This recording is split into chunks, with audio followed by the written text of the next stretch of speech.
I'm very happy to be here today and talk to people I regard as friends and comrades. And so, let me say what I'm.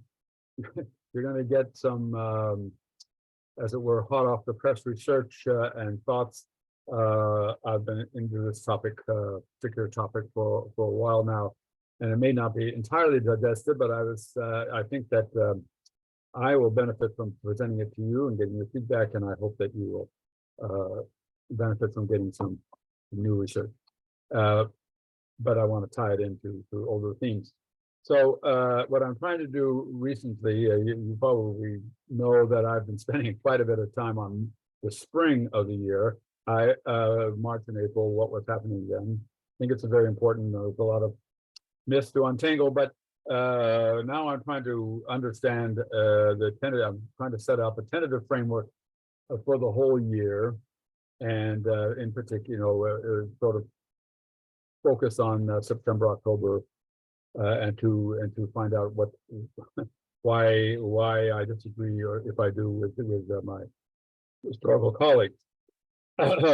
And so the legitimacy issue. Well, I'll tell you, the sort of got inspired to really look at this.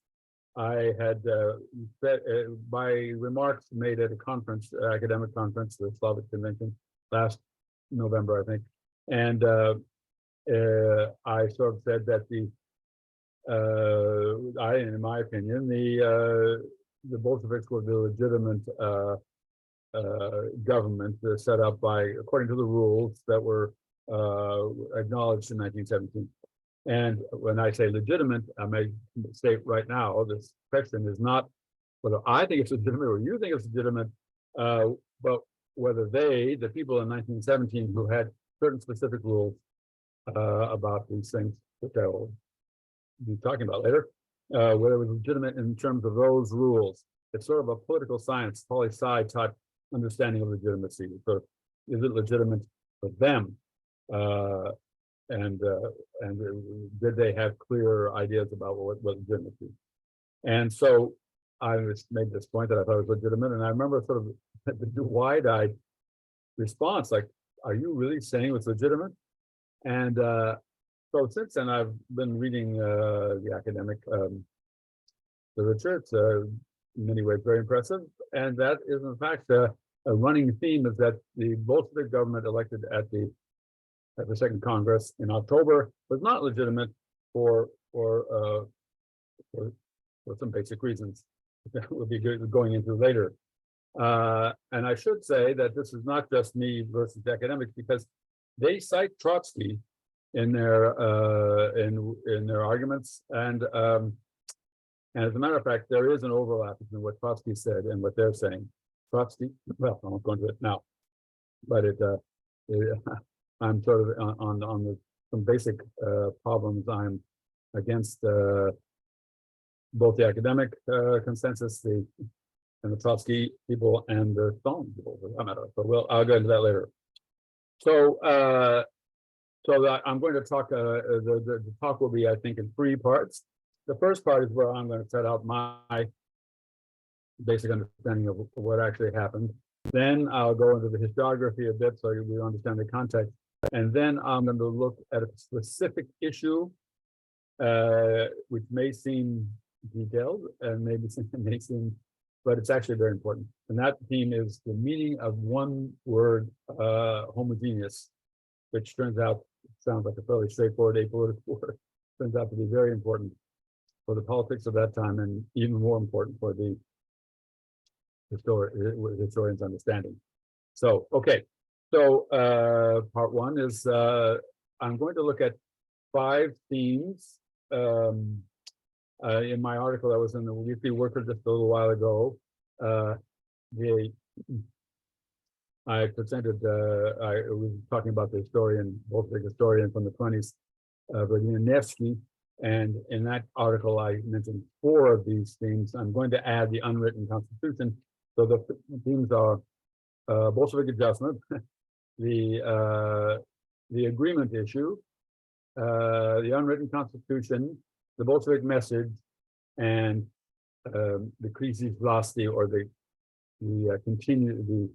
continuous, never interrupted crisis of power, so-called. And I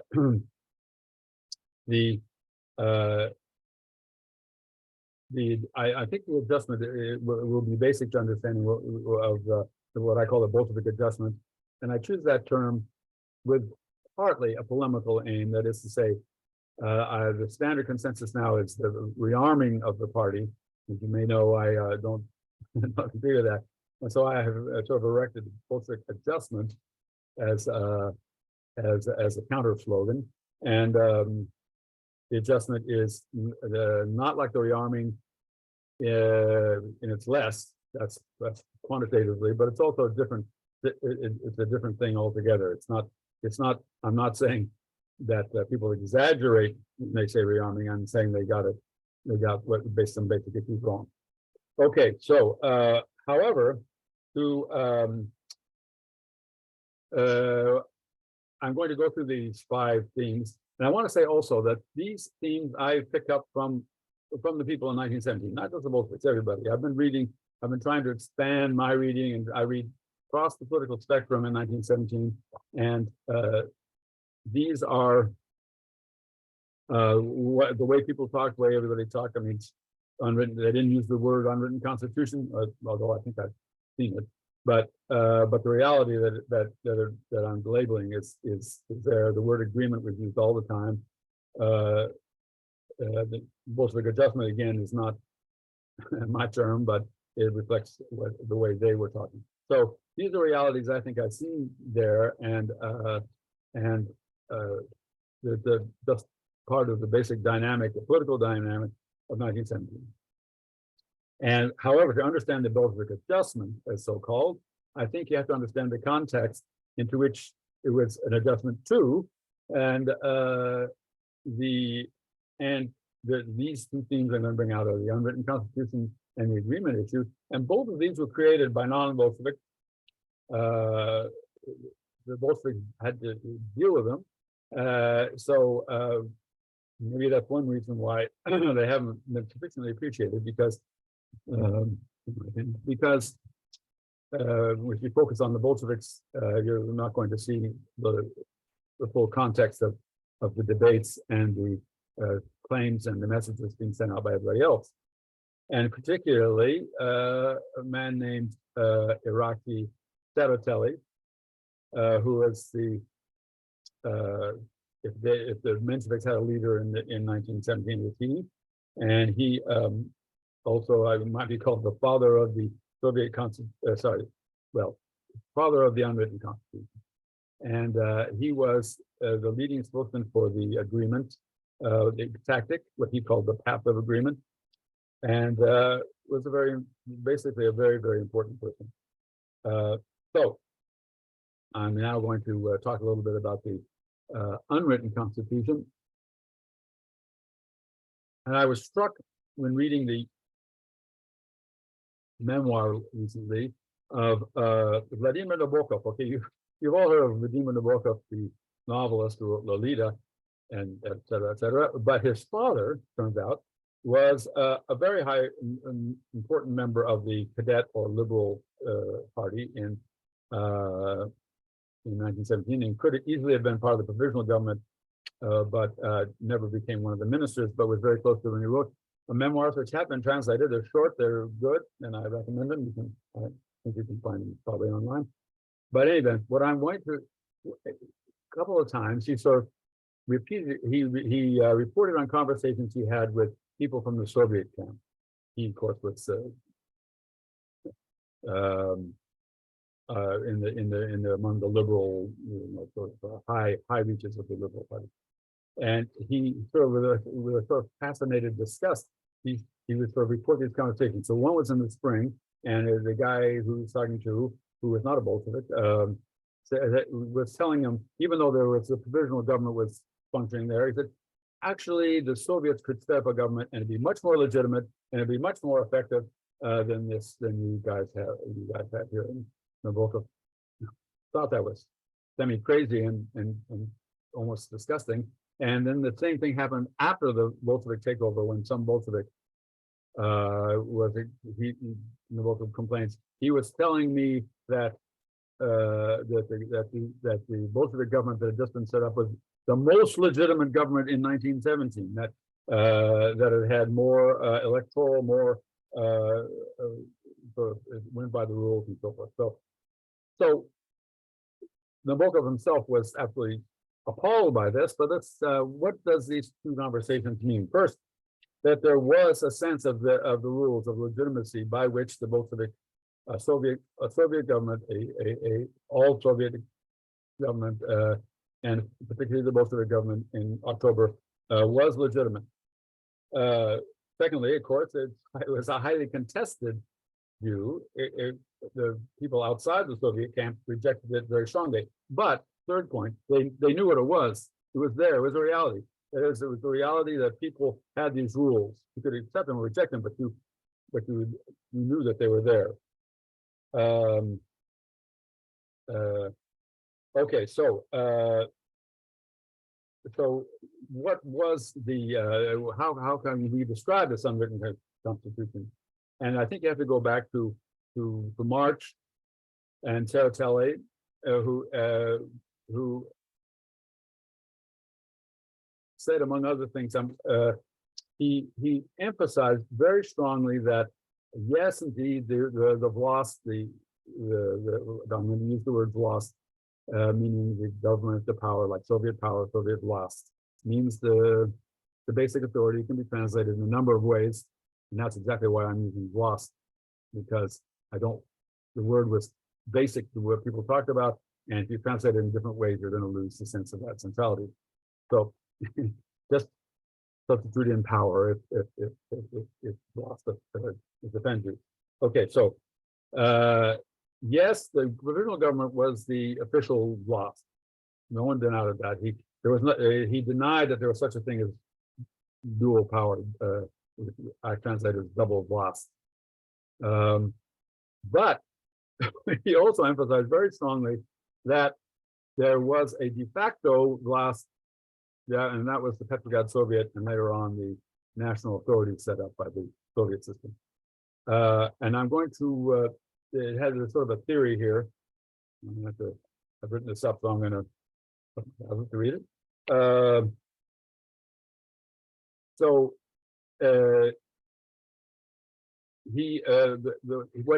This is what Tsereteli is telling the Soviet constituency. These are speeches that he's making to the Soviet audiences, and he assures them again and again and again they were in power, they were in charge, they were the master of the situation. Which it means master of the situation. This assurance to the workers and peasant soldiers that he was addressing was backed up by the following account of events about how the revolution took place. The workers, this is the sort of a constitutional theory in terms of the narrative.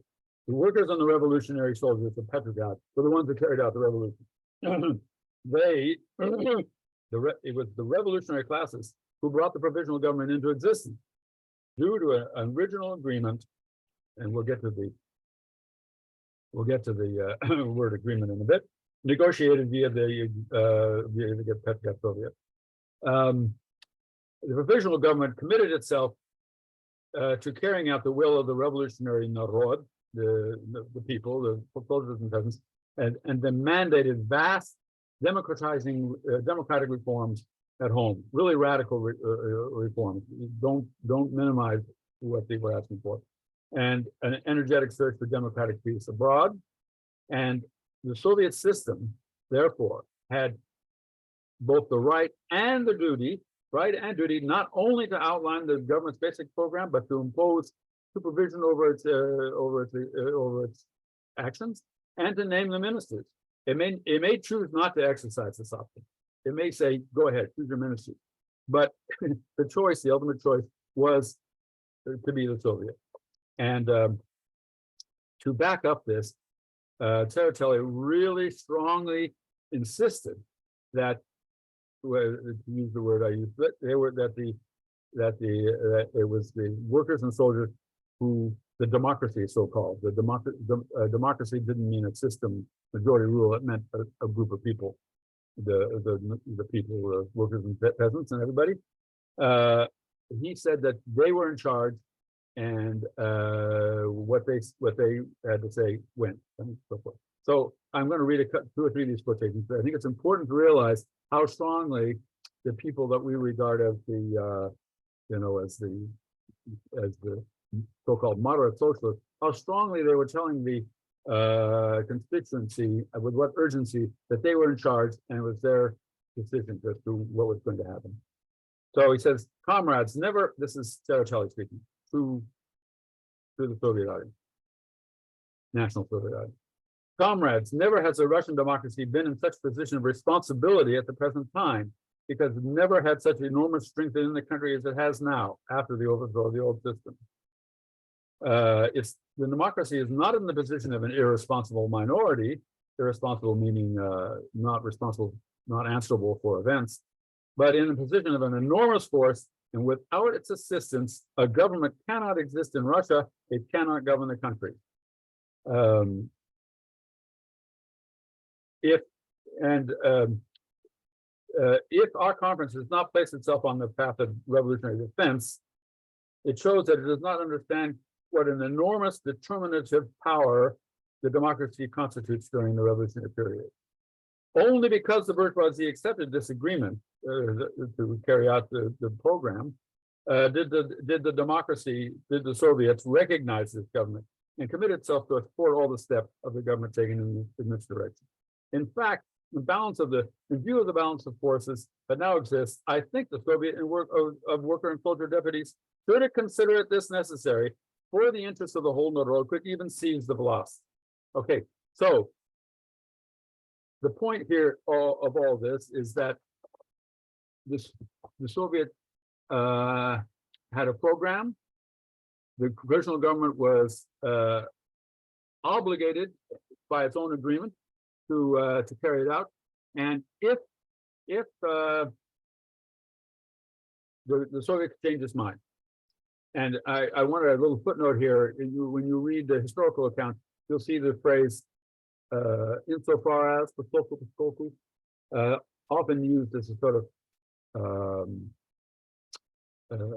shorthand for a conciliatory non-revolutionary position. But in actual fact, that idea that we will support you only insofar as you carry out program was a very radical, a very subversive one. And the ministers and the provisional government understood this completely, and they hated that phrase. And in a sense, that's what happened in 1917, is that the Soviets supported the government insofar as they carried out the program, and then decided in the fall that it didn't, and then overthrew it. Okay, that's I could go through a long talk about the way that this the idea of the unwritten constitution was propagated by the people who were the majority socialists. Okay, let's move on to the agreement issue. And a few words on translation here. Okay, again, agreement comes from the word soglashenia, which is perfectly ordinary word. Now, when agreement, it's not exactly the kind of agreement where I say I agree that that Hitchcock is a great director. No, it's an agreement in terms of an accord or a pact or a treaty or a contract. It's a practical agreement. It's you and I are going to work together on this.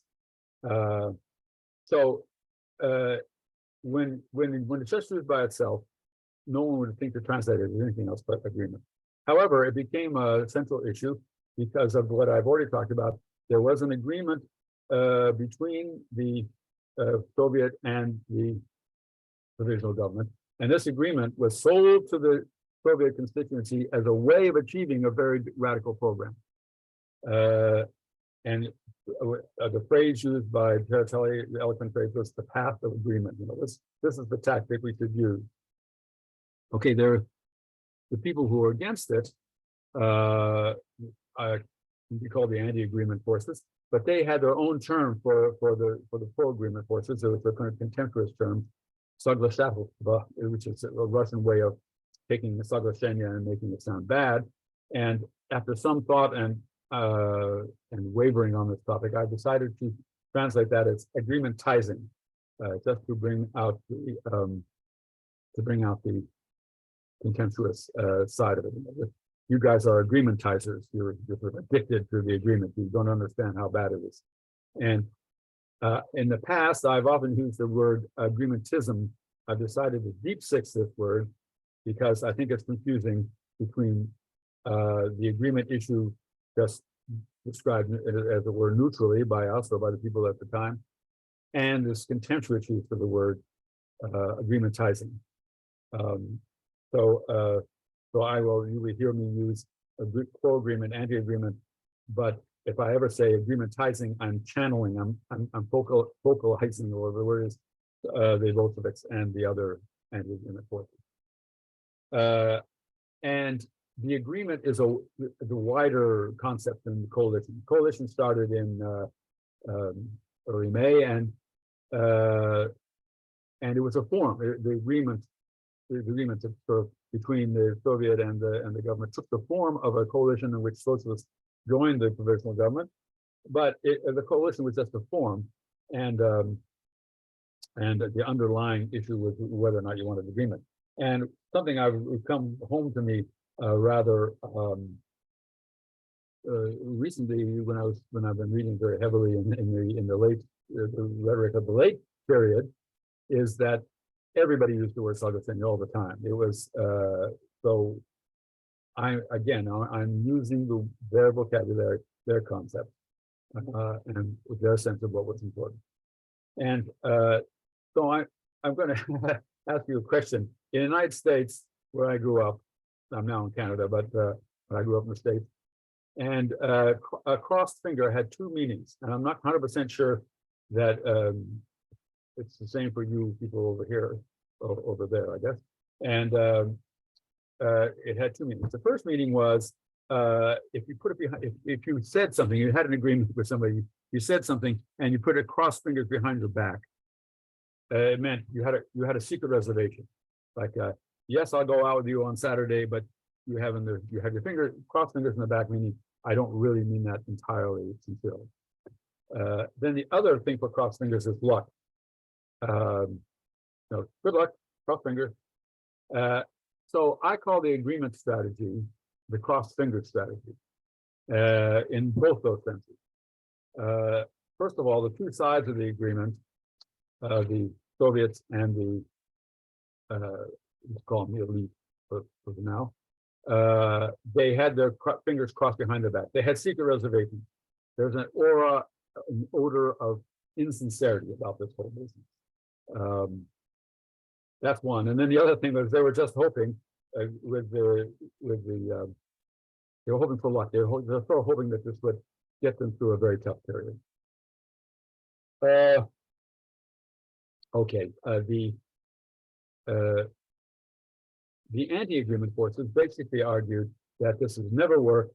That you had, and why? Because well, they used the word homogeneous, and well, the Bolsheviks did not use that word particularly, but people did, left SRs and other people, and that brings out the logic of the anti-agreement. They're saying you can't have a program carried out by people who are opposed on basic issues, and in particular, you can't do it with people who are opposed to these, deep down inside, are very much opposed to these democratic reforms. They're not going to carry out the expropriation of the landowners. They're not going to carry out a radical peace policy, even though they say they will. And so the whole idea, Tsereteli and other socialists may be sincere in hoping this will happen, but it's not going to happen because of these great conflicts of interest. Okay, so I think I've made a big deal about separating the unwritten constitution and the agreement issue, because I think there's first the unwritten constitution is sort of the overall framework. Then right below that, the most important decision the unwritten constitution says the Soviet gets to make the major decisions. Right below that is the most important decision, which is, of course, whether or not to adopt the agreement tactic. And there's very little room for compromise there. Either you are working with the bourgeoisie, or so-called, or you're not. Okay, so you know, there's sometimes arguments about whether February and October are connected. I think on terms of the unwritten constitution, they were connected. That's why I wrote an article several years back where I said Soviet power was declared in February, because in terms of the unwritten constitution, the people at that time, immediately after, said in the words that I have been quoting to you, the Soviet gets to make the final decision. In terms of the agreement issue, in terms of the use of the agreement tactic, February is separate from October, and October represents a repudiation of the strategy that had been adopted in right after February Revolution, and which was the strategy of the socialist Soviet people up until October. Okay, so the Bolshevik adjustment. Let's see, I'm sort of moving along here. So I'm going to be a little compressed here. I don't want to get into arguments about March, April again. So essentially, when the Bolsheviks came back, and this was striking with all the leaders, when they came back, whenever they came back, you know, Stalin and Kamenev came back in mid-March, and Lenin and Zinoviev came back in early April.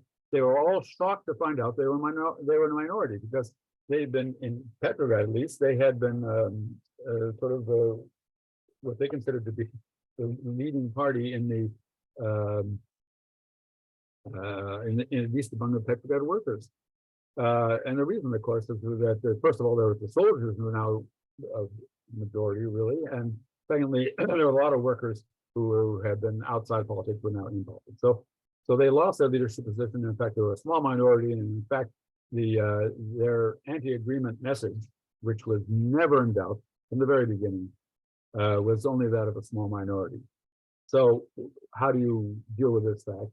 And they all said, well, we've got to adjust to new conditions of political combat, because everything's legal now, you know, freest country in Europe and all that.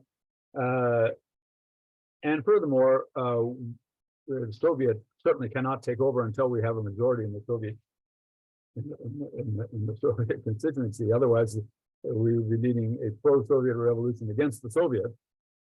And however, we're so absolutely sure that the agreement strategy won't work, and that its bankruptcy will be evident to everybody very soon, that we can confidently expect that we'll get this majority. And so they adopted what they call, Lenin baptized as patient explanation. And that's a kind of a funny phrase, because what it meant in reality was agitation campaigns and noisy speeches at factories, and you know, inflammatory articles in Pravda, et cetera, et cetera. So so-called patient explanation was impatient and sort of delivered in slogans at the top of their voice. But the point of view, the patient explanation meant that they were going to wait until they were going to work at getting a majority, and it was only after they got their majority that they would move forward. And essentially, what happened in post Kornilov, Kornilov was the general to take over in late August. So in September, October, the need for adjustment was coming to an end, and they could move on. And at some point, I'm going to examine the Bolshevik debates at that time from the point of view of, they were actually, the argument was, is in fact the time for adjustment over? And both sides had plausible sounding arguments. Okay. I'm not going to get into more detail about that right now. Okay, so the adjustment, therefore, but the Bolshevik adjustment is central to all this, because on the one hand, the Bolshevik adjustment said, we support the unwritten constitution. We definitely are not going to go against the Soviet. The Soviet has a de facto power, but we've got to convince the Soviet constituency, the people in the Soviets, before we make the change. But when they see it, they will have the right to do this, and we all know this, and even you, Sarah Teller, should see that this is the case. So on the one hand, the Bolshevik adjustment meant they accepted the unwritten constitution, but of course they entirely rejected the agreement. But they sort of committed themselves to peaceful or to propagandizing or not doing anything rash until they got their majority. And if you look at the debates among Bolsheviks in the fall, it was partly, do we have this majority? And it was clear, more and more clear, that they in fact did have it. Okay, then, so along with all this, what's the outside world doing? I mean, I'm talking about the inside the Soviet camp and inside the Bolsheviks. Outside world, there was one political crisis after another. And we got the phrase of the krizi vlasti, a phrase you'll hear all the time. And it had sort of, first, it could mean something as small as a cabinet shuffle, or it could mean something as basic as the state is falling apart. And if I were to tell the story of 1917, you know, I would go through, there was an important one in April, there was an important one in July, there was an important one at the end of August, and the final and most important one of all was in October. And it all had the same thing. There was a crisis, and the Soviets always decided, always put an end to it by what they said. That's the story of all these crises. But also, it showed everybody that the agreement wasn't working. I've got a cat here I have to sort of fend off occasionally. So I'm going to put all these things together now. I'm going to read this out. Bolsheviks. This is sort of what I think it describes 1917. Some basic aspect of 1917. Bolsheviks had a consistent message from the very beginning. And what was the message was, number one, we respect the unwritten constitution. Two, we are strongly anti-agreement and therefore pro-Soviet power. So Soviet power was the flip side of anti-agreement.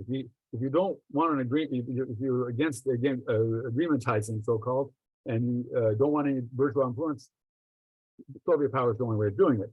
And when Lenin, in fall 1917, autumn 1917, when he was arguing about this, he said the key factor that we know they're for Soviet power is that they are against the agreement. Those two issues are very strongly linked in his mind.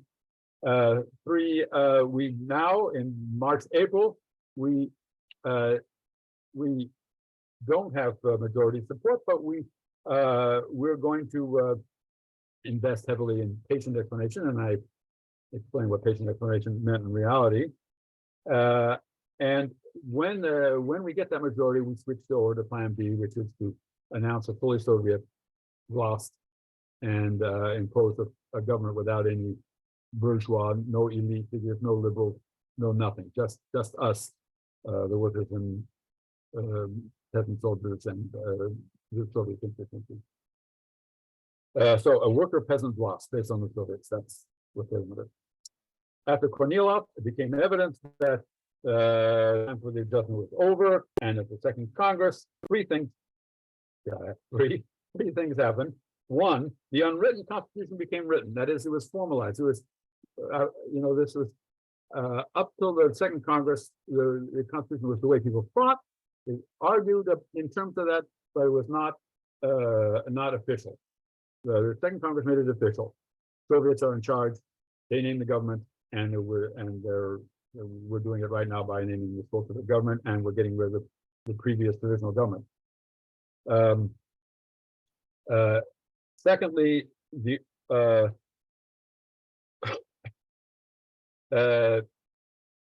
Second Congress was elected on an anti-agreement wave of the support for anti-agreement, and so there's only one party that was with anti-agreement.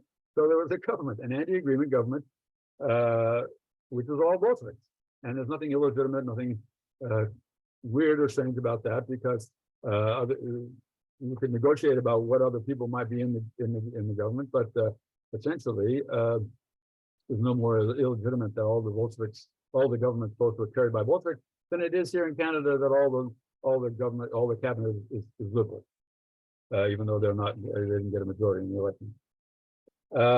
And finally, the Second Congress has all sorts of dramatic decrees, peace decree, land decree, secret treaties also, and that was also related to the agreement issue, because what the point of that was to have those dramatic decrees was to show that once we got the anti-agreement, things would start to happen. The Bolsheviks have been arguing all through the year. The reason things aren't happening is because of agreement. Now we have an anti-agreement government, things start to happen. So Lenin, that is an underestimated motivation of Lenin, I think. What he wanted was to get day one these decrees out, and he did, and that was part of the success on his part. Okay, so in all of this, the armed uprising sort of shrinks in significance because what was the armed uprising? It was a sort of a police action in a few hours before the Second Congress, but under the direction of the Petrograd Soviet, under the authority of the Petrograd Soviet, to arrest the provisional government because they'd already started to move against the Second Congress by shutting down both the newspapers, etc. So it occurred a few hours before the Second Congress opened. Now, how significant is the fact that it happened before? Well, to many historians on all sides of the spectrum, crucially important, and I don't think it's particularly important at all. What was important was the Second Congress formalized something that had been more often going on already, but of course the formalization is very important. Putting in a new government, very important, and of course, if you put in a new government, one of the first things it has to do is protect itself, and that's what the armed uprising did. And you could say it was the first battle of the Civil War, but it did not make the October Revolution. It did not it followed from the legitimacy of the revolution, didn't make it or break it. Okay. So here am I going? Oh my God. Okay, so I see that I spent most of my time on that. I want to spend a little time, however, the rest of my time, on an important historiographical issue. And let me point out that this a great contrast I'm now dealing with in the historiography of the March-April in English I'm talking about, and September-October, because in March-April there's next to nothing, pitiful. There's a couple of articles on very not important topics, and they came from a long time ago. Other than that, it's pretty much repeating anecdotes. However, in September and November,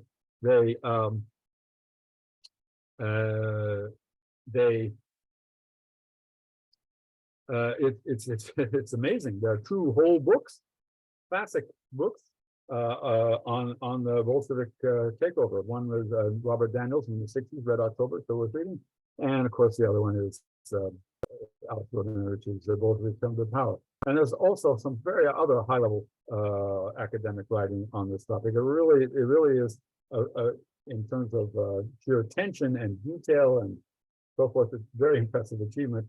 As you'll see, I have a problem with it.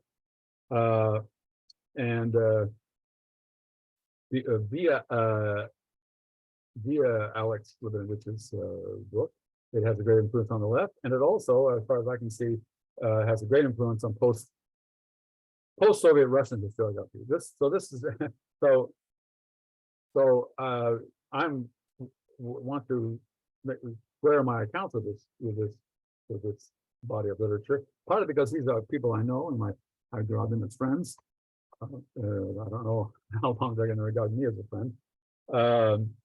And it's precisely on this issue of legitimacy that we part ways, because if there's one thing that unites all these people, it's a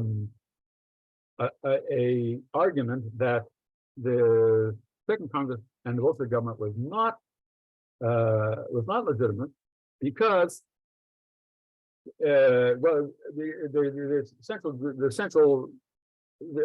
Soviet constituency understood Soviet power in a different way than having an all Bolshevik government. That carried out an anti-agreement policy. No, what the Soviet constituency wanted was, and here's the term that's been used all the time, broadly representative coalition government. Politics compromise. All socialists should be in the government. If there wasn't a coalition government doing all the forces, then it's illegitimate. And I'm going to read a statement by this, brings it out. This is by a friend of mine, Michael Melanson, who in the 1990s sort of brought the left SRs to everyone's attention, and very good that he did so too. But what he says here, the revolutionary strivings of October 1917 were far less, quote, Bolshevik, quote unquote, than has been imagined. Communist rule was not the only revolutionary alternative to this provisional government because coalitional socialist power, that is to say, all socialists in the true senses of only socialists and all varieties of socialist opinion. Coalitional socialist power sanctioned by long-time socialist practice was the variant with the broadest popular backing. So it alone held out the prospect of avoiding the prolonged civil war out of, and that was a disaster and so forth. So what the key, I'm keep looking at that clock here, sorry. The key thing here is that an argument that the majority of the workers and the majority of socialists wanted a broadly representative, all socialist coalitional government based on compromise and keeping a united front. And of course, that clashes directly with the old way I've been talking about it, which was that there was a cleavage on the agreement issue that could not be overcome. That's me and the people back then. So somehow the agreement issue has been spirited out of the equation. Now, how can they make this argument? Well, essentially it goes around their understanding of a single term, and that term is homogeneous. And they understand it to mean that a call for a coalition, all socialist government. And let me say also here that in doing so, in making this term homogeneous so central, they are in agreement both with Trotsky in 1924 and in Stalin's short course.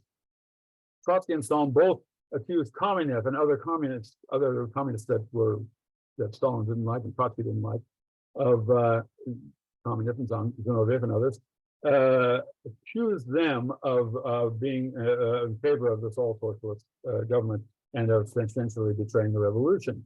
And what the academics built on that and said, listen, everybody, including the FSRs, who were the main people behind the slogan of homogeneous government,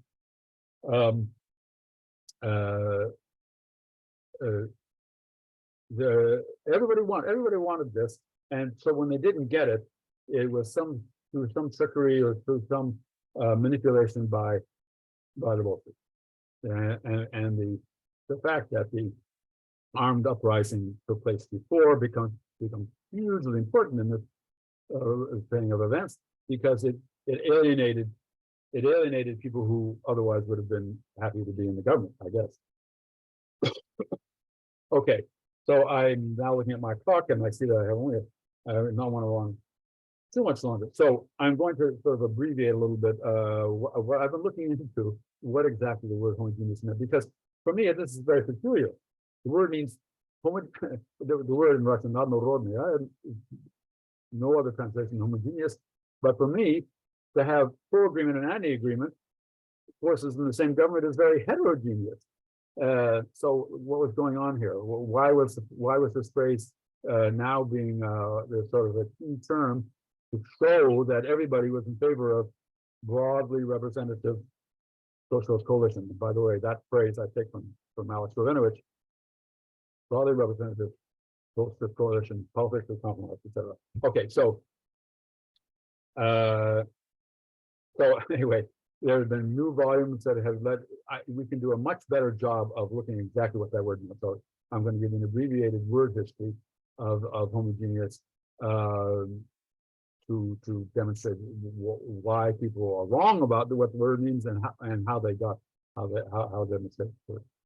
Okay, so as far as I can tell, and looking at the material available to me, the first time I've seen the word, and I tried to do this without word searches and things, but this is what I found.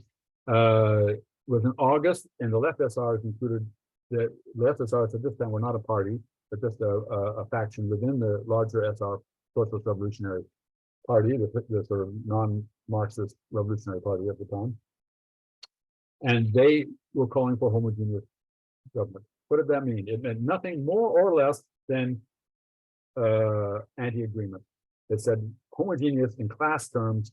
We want a government that's only socialists. So, it was the whole point of that term was to say anti-agreement. It was not talking about compromise. It was not talking about a broad government.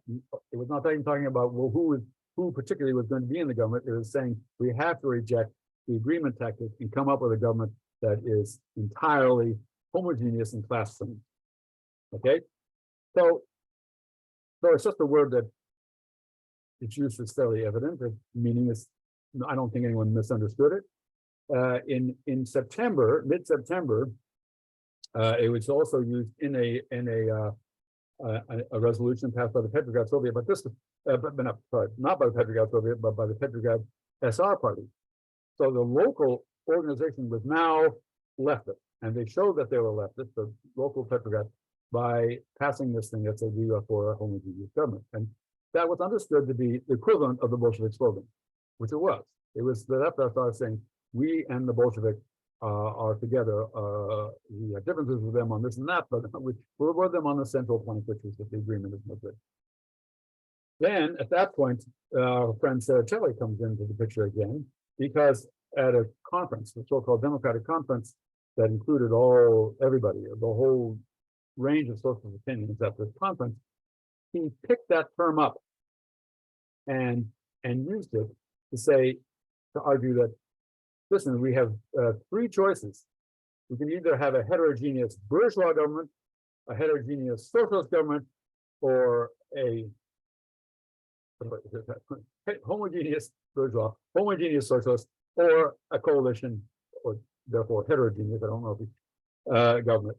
And his whole argument was that it doesn't work, that you can't have a homogeneous government, either of the bourgeois or the socialist. You can't run the country. You have to have a coalitional government. Hey, there are good arguments to this, of course. Huh?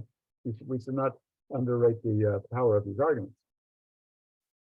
And since he was spokesman of this thing, since he used that word, it became the word that everybody used in their speech. Everybody used in their speeches at the Democratic Conference. So Sarah Tilley was the guy who put this on the map, and that's very interesting because he was very against homogeneous government. Okay, now we'll fast forward quickly to the October Revolution, all Bolshevik government, and then people started using, say, well, okay, we want a homogeneous government, but we also want to be inclusive of everybody. And there was a slogan at the time, from the Bolsheviks to the popular socialists.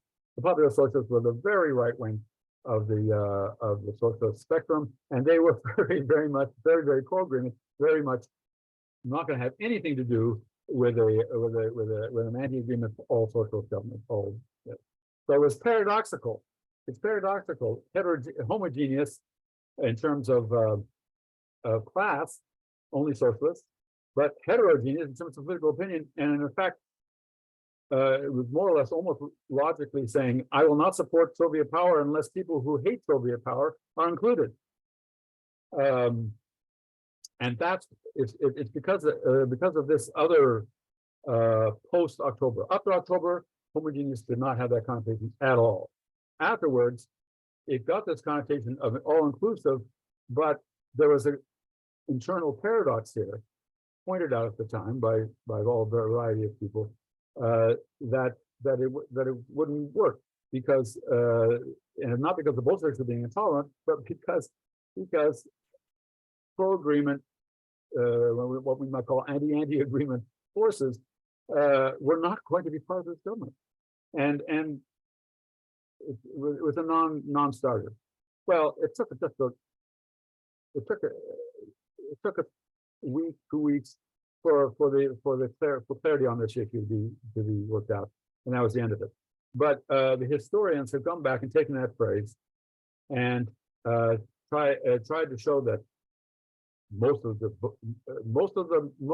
Bolsheviks were for it, the FSRs were for it, the SRs were for it, Mensheviks, Markov, everybody except Lenin and Trotsky, the hardliners. And so the way the picture is that if you didn't get that all socialist, broadly represented socialist government, you weren't going to it wasn't legitimate. It wasn't a legitimate thing. It was not what people wanted from Soviet power. Okay, I think I better wind up now because time is my throat is giving up. But what we have here is essentially how important was the agreement issue in October 1917. I say it was the same as it was all the year through. It was the basic issue, and it was the basic decision that we had to make. Are you for or are you against the agreement? Are you going to try a coalition, or are you going to try to have an all-Soviet government? For nothing but a Soviet government, a worker-peasant blast based on the Soviets. The Bolsheviks were the only party to do it. The left SRs became a party.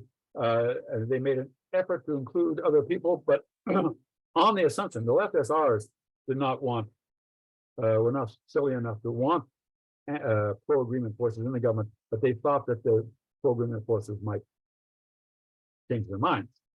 So they were not for a broadly representative socialist coalition. They wanted what they wanted was a anti-agreement, pro-Soviet power government, and they wanted all the socialists to support it. I mean, and they quickly found out that wasn't going to happen, so they joined the government.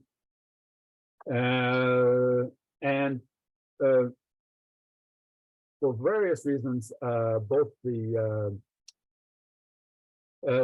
armed uprising became sort of the center of attention, partly, and the very, very dramatic story of Lenin meeting with the Central Committee and people arguing and who was for and who was against it. And I think people got distracted by this to overlook the obvious, the elephant in the room, which is that the Soviet constituency rejected the agreement policy. By the terms of the rules of the unwritten constitution, they had the right and the duty to put in their own government. They did so, and then after that, it was a matter of defending Soviet power. And the people who walked out of that showed their disloyalty to the unwritten constitution. And the Bolsheviks, who had stayed in the Soviet when they were a minority, had shown their loyalty to the unwritten constitution, and therefore they were from thenceforward they were the party of Soviet power. Okay, I'm sorry if this was a little. I'm still going through these issues, but I will be very happy to explain further, to answer objections or questions. Thank you.